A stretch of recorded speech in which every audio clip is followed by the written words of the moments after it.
Only the decline of Rick Scott. That's a good thing to follow. I'm sort of obsessed with it because it's what I do for a living. I work in politics. I work for a woman who's running for Congress. And so I follow it obsessively, kind of OCD when it comes to that sort of thing. And I don't know if you've seen that Mitt Romney has been back in the news lately. Jackass Romney, Mitt Romney.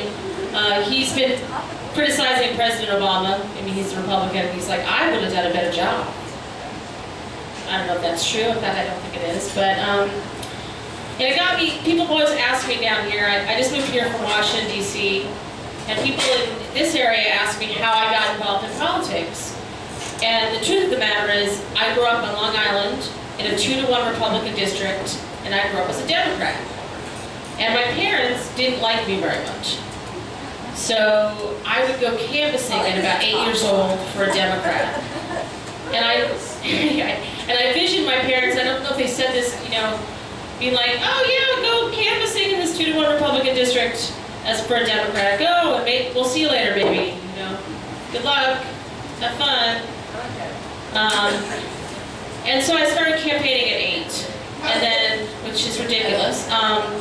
But I'm a Met fan, so I'm a Met fan, a Democrat, and a New Yorker, which is the ultimate trifecta of cynicism right there. And I moved to Washington after college to work for a congressperson, and I got a job working for a senator. And I gotta tell you, if our founding fathers were to write our government like they transported themselves in time to now, and they based our government on the people who enter and call a congressional office, we would have a very, very different form of government. Because those people are, have you ever visited your congressperson? No! Yeah? No! No. Yeah, it's the people who go in there, they're just all crazy. I mean, not all of them, but a lot of them are. Like one woman, she thought she was the Queen of France, and that if you were born in California, you could vote in France. She was not right about that. Not that we tried. Another guy came in, he was a felon, he had broken his parole, and he walked into our office and he sat down, and he had a tin of tobacco in his shoe, and he fell asleep.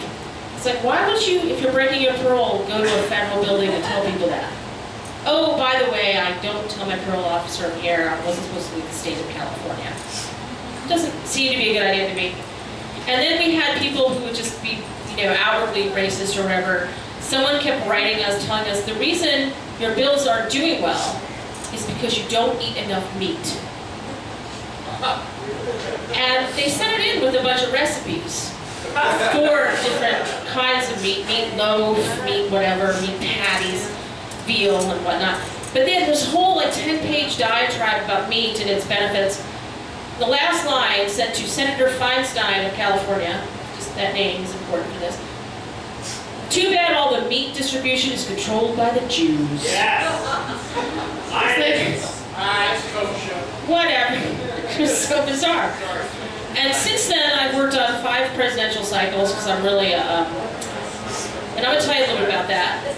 I worked for the Gore campaign. This is old school. People know old school Gore campaign. And when the Supreme Court finally decided all that, and we sent George W. Bush to the White House, I called my mom, and I was crying, I can't believe this happened. I can't believe this happened. And I'm all upset. She goes, well, I just hope you don't think this was your fault. Not until now. Thanks, Mom. It wasn't the Supreme Court or any of that. It was me. Oh, me. And then I worked for Carrie Edwards because I like working for douchebags. So I worked for John Edwards. Maybe you've heard of him. He's a douchebag. He's the mother of all douchebags. And I wrote this joke 4 years ago. Every time I think that story can't get douchier, it finds a new douche floor, if you will. Like he's now practicing law in North Carolina again, and it's class action stuff. And I have this urge to call and be like, hi, I'd like to sue my former employer for pain and suffering. Oh yeah, he's got a lot of money. Yeah, I think so. Hundreds of us want to do it. This is the douchebag Edwards law firm, right? Oh, good. Yeah, we want to sue you for pain and suffering. I mean, when you work in politics, you deal with a lot of jackasses, and so you get used to it. And I'm a Democrat, so jackass. I've got a jackass tattooed on my ass. Just shits and giggles. And let's see. What was that? I like that. Yeah. It just says Jack. Oh, yes! Yes! Oh! We do the truth in here! I don't have to make this shit up. I got it on my ass. And I gotta tell you that I dodged a bullet with a douchebag gun because I almost went to work. That's a t-shirt. There you go. I almost went to work for Anthony Weiner. Yes! Yeah, right? Thank you. That would have been awesome. And see, You have sex? we did.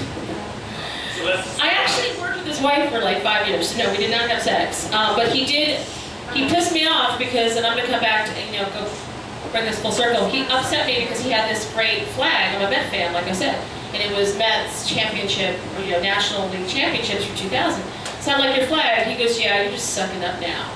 Yes! Like, oh no, he didn't. I was sucking up. It was a fucking job interview. Of course I was sucking up. But that was a step too far. So I called his chief of staff and I was like, look, it's a step too fucking far. So I didn't get that job. Dodged a bullet. Good job. I really don't think that he did tweet his penis a lot, and that doesn't look like something I want in me at this point. I mean, I think that's okay. I'm okay with that.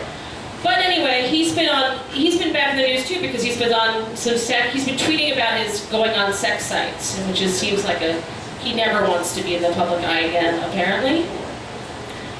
And I'm gonna leave you with that. And please follow me on Twitter, Hobbs Durden. Hobbs is in Calvin and Hobbs. Durden is in Fight Club. And I hope you have a good night. And I'm sorry I couldn't follow that. That was too much for me to be on.